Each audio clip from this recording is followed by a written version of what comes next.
писмото кој што беше доставено од страна на угостителскиот теснав, првично тие се изјаснија конкретно аквариус дека ќе урива, само аквариус.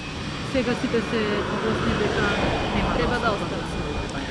Со барање за некоја да се легализира, да се легализираат платформите, бидејќи според нив не штетат на Охридското езеро. Ние извршивме инспекцијски надзор таму на платформите. Им порачувам на гостителите да ги чекаат инспекторите од утре со налог за инспекцијски надзор и за објектите и за терасите кои што таму се поставени. Сега ќе добијат решение за отстранување не само за платформите, туку и за објектите и за терасите. Тоа значи дека од утре ќе има рушење на платформа? Не. Ќе има увид на лице место инспекцијски надзор на целокупните објекти, а не само на платформите. И после започне со уривање. Што се однесува до отстранувањето на бесправно изградените објекти во Охрид, почетокот на акцијата се брои во денови. Јас уште еднаш апелирам на сите кои што добиле решенија за отстранување на објекти, независно дали се тоа платформи, тераси, бетонски бази и друг вид на нелегално поставени и градени објекти, ден побрзо, не час побрзо, да почнат сами да ги отстрануваат.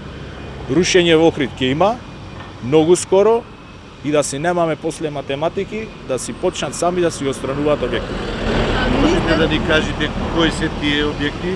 Се мисли на оние во стариот дел на градот, сите поречено се угостителски објекти? Сите платформи кои што се покрај брежјето.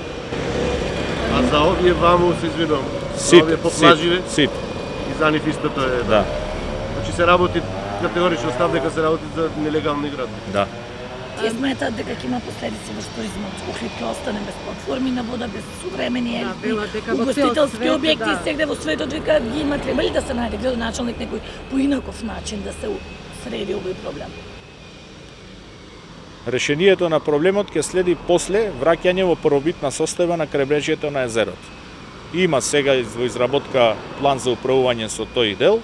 Ќе видиме како сето тоа ќе биде дефинирано. Има детални урбанистички планови кои што се важечки и ќе постапуваме според плановите, не кој како ќе му текне да поставува објекти низ град. Сугаревски претпрошла недела кажа дека деновиве ќе му соопштите точна бројка колку објекти има за рушење. Имате таа бројка? Инвентарот на бесправно изградени објекти на сите предмети кои што биле за легализација, фактички пописот е завршен. Имавме ние задолжение од влада да го завршиме тоа до 3 септември и тоа го направивме. Претходно кој што го објавивме регистарот на нелегално изградени објекти од службите од инспекторат беше тоа податоци кои што ги имавме. Сега ние правиме динамички план во општината на сите тие објекти кои што се во активна зона на управување на национален парк и во крајбрежји заштитен појас и е во тек процес на евалуација уште еднаш на документацијата на сите тие објекти. Сите собственици на такви објекти во периодот што следи уште еднаш ќе добијат писмо дека нивниот објект ќе биде отстранет и ќе имаат некој рок од 10 дена да почнат да отстрануваат сами. Затоа викам, периодот на преговарање, договарање, молење завршува и апелирам уште еднаш сите кои што имаат такви објекти да почнат сами ден побрзо да ги отстрануваат, затоа што кога ќе почнеме ние со акцијата за отстранување, после отстранувањето според закон му се доставува трошковник на собственикот на тој објект и ќе плати и рушење, и полициски асистенци, и 300 чуда. Дали се повеќе од прстите на градот, дали изгледа објекти за рушење? Големи објекти? Големи. Па тука се негде.